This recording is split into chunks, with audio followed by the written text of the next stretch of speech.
ಎಲ್ಲರಿಗೂ ನಮಸ್ಕಾರ. ಬಹಳ ಸಂತೋಷ. ಇವರು ಡಾಕ್ಟರ್ ಮುರುಗೇಶ್ ಮನೋಹರ್ ಅಂತ ಹೇಳಿ, ಯಾರು ನಮ್ಮ ಶಿವಣ್ಣವರು ಇಂಡಿಯಾದಿಂದ ಇಲ್ಲಿ ಬಂದ್ಬಿಟ್ಟು ಅವರು ಪ್ರೊಸೀಜರ್ನ ಮಾಡಬೇಕು ಅಂತ ಇದ್ರಲ್ಲ, ಇವರೇ ಇವತ್ತು ಪ್ರೊಸೀಜರ್ ಎಲ್ಲ ಮಾಡಿದ್ದಾರೆ. ಶಿವಣ್ಣವರು ತುಂಬಾ ಚೆನ್ನಾಗಿದ್ದಾರೆ, ಏನು ತೊಂದರೆ ಇಲ್ಲ. Doctor he will speak and he will tell the details. ಅವರೇ ನಿಮಗೆ ಸ್ವಲ್ಪ ಡೀಟೇಲ್ಸ್ ಹೇಳ್ತಾರೆ. Greetings everyone. My name is Dr. Manoharan. Today, Mr. Shivana's surgery went very well. He had the cancerous bladder removed completely with a complete clearance of the disease. Following this, he had an artificial bladder recreated using his own intestine. Mr. Shivana is a very strong person mentally and physically, and he was very, very stable throughout the surgery, and he did very well following the surgery. Post-operatively, he is doing very well. He is very stable, and all his laboratory work and the tests are very good.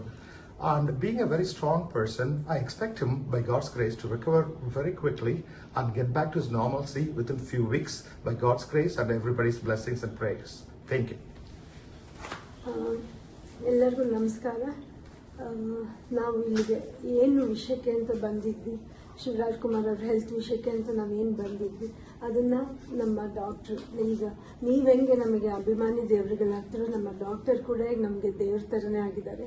ಯಾಕಂದರೆ ಶಿವಣ್ಣ ಇದರಲ್ಲಿ operation ಚೆನ್ನಾಗಾಯಿತು. ಆಮೇಲೆ ಅವ್ರನ್ನ ಇವಾಗ ICUಗೆ shift ಮಾಡಿದ್ದಾರೆ. ಎಲ್ಲ parameters doctor ನಿಮಗೆಲ್ಲನೂ explain ಮಾಡಿದ್ದಾರೆ ಈಗ. So ನೀವೆಲ್ಲರೂ ಶಿವರಾಜ್ ಕುಮಾರ್ ಅವ್ರಿಗೋಸ್ಕರ ನೀವು ಪೂಜೆಗಳನ್ನ ಮಾಡಿದ್ರಿ, ಅವರಿಗೆ ಒಳ್ಳೇದಾಗಲಿ ಅಂತ ಬಯಸಿದ್ರಿ. ಆಮೇಲೆ ದೊಡ್ಡವರು ಅವ್ರಿಗೆಲ್ಲರೂ ಆಶೀರ್ವಾದ ಮಾಡಿದ್ದೀರಾ ನೀವೆಲ್ಲರೂ. ಇವತ್ತು ಶಿವಣ್ಣವ್ರು ಚೆನ್ನಾಗಾಗಿ ಇವತ್ತು ಆಪರೇಷನ್ ಎಲ್ಲ ಆಗಿ ಸಕ್ಸಸ್ ಆಗೋಕ್ಕೆ ನಮ್ಮ ಡಾಕ್ಟರ್ ಮನೋಹರ್ ಅವರೇ ಕಾರಣ ಅಂತ ನಾನು ಹೇಳಕ್ಕೆ ಇಷ್ಟಪಡ್ತೀನಿ. ನಾವಿಲ್ಲಿಗೆ ಬಂದು ಏನನ್ನ ಅಚೀವ್ ಮಾಡಬೇಕು ಅಂತಿದ್ವಿ ಅದನ್ನು ನಾವು ಮಾಡಿದ್ದೀವಿ ನಮ್ಮ ಡಾಕ್ಟರ್ಸ್ ಟೀಮ್ ಮೂಲಕ. ಇನ್ನು ಸದ್ಯದಲ್ಲೇ ಶಿವರಾಜ್ ಕುಮಾರ್ ಅವರು ನಿಮ್ಮ ಹತ್ರ ಮಾತಾಡ್ತಾರೆ. ಬಟ್ ಇವಾಗ ಸ್ವಲ್ಪ ಸುಸ್ತಾಗಿರೋದ್ರಿಂದ ಇನ್ನೊಂದು 3-4 ದಿನದಲ್ಲಿ ಅವ್ರು ಬಂದು ನಿಮ್ಮನ್ನೆಲ್ಲ ಅಡ್ರೆಸ್ ಮಾಡ್ತಾರೆ. ನಿಮ್ಮ ಪ್ರೀತಿ ವಿಶ್ವಾಸಕ್ಕೆ ನಾನು ಯಾವಾಗಲೂ ಚಿರಋಣಿಯಾಗಿರ್ತೀನಿ. ನಾನು ಇದನ್ನು ಯಾವತ್ತೂ ನನ್ನ ಜನ್ಮದಲ್ಲೇ ಮರೆಯೋದಿಲ್ಲ.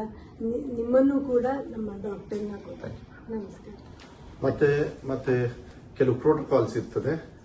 ಯಾವಾಗಲೂ ಮೆಸೇಜ್ ಕೊಡಲಿಲ್ಲ ಅಂದ್ರೆ ನೀವು ಏನು ಇದು ಮಾಡ್ಕೊಳಕ್ ಹೋಗಬೇಡಿ. ಕೆಲವು ಫೋಟೋಸ್ನ ಮತ್ತೆ ಶಿವಣ್ಣವರಿಂದನೂ ಕೂಡ ಕೆಲವು ಮಾತನ್ನ ಆಡ್ತಕ್ಕಂಥ ಪ್ರಯತ್ನವನ್ನ ಡಾಕ್ಟರ್ ಹೇಳಿದ್ದಾರೆ. ಆರಾಮಾಗಿ ಬೇಗನೆ ಮಾಡ್ಬೋದು, ಏನು ತೊಂದರೆ ಇಲ್ಲ. ಸೊ ಅದಾದಾಗ ನಾವು ಹೇಳ್ತೀವಿ, ಅಲ್ಲಿವರೆಗೂ ಏನು ಗಾಬರಿ ಏನ್ ಬೇಡ, ಚೆನ್ನಾಗಿರ್ತಾರೆ, ಚೆನ್ನಾಗಿ ಹಾಕ್ತಾರೆ. ಮತ್ತೆ ಡಾಕ್ಟರ್ನು ಹೇಳಿದ್ದಾರೆ. ಮತ್ತೆ ಅವ್ರ ಪ್ರೊಫೆಷನ್ ಅಂದ್ರೆ ಅವ್ರದ್ದೇನು ಆಕ್ಟಿಂಗ್ ಇದೆ, ನಿಮಗೆಲ್ಲರಿಗೂ ನಿಮ್ಮೆಲ್ಲರ ಆಶೀರ್ವಾದದಿಂದ ಅವ್ರ ಆಕ್ಟಿಂಗ್ ಮಾಡ್ತಕ್ಕಂಥದಕ್ಕೂ ಏನೂ ತೊಂದರೆ ಆಗೋದಿಲ್ಲ ಅಂತ ಹೇಳಿದ್ದಾರೆ. ಸೊ ಇನ್ನು ಮುಂದೆ ಏನೇ ಮಾಹಿತಿ ಇದ್ರೂ ಮೆಡಿಕಲ್ ಅದು ಡಾಕ್ಟರ್ ಅವ್ರ ಹತ್ರ ತಗೊಂಡು ನಿಮಗೆ ರೈಟಿಂಗ್ ಮೂಲಕ ಇಲ್ಲ ಅಂದ್ರೆ ಫೋಟೋ ಮೂಲಕನೋ ಇಲ್ಲ ವಿಡಿಯೋ ಮೂಲಕ ಕಳಿಸ್ತಕ್ಕಂಥದ್ದು ನಾವು ಮಾಡ್ತೀವಿ. ತುಂಬಾ ಧನ್ಯವಾದಗಳು. Thank you doctor.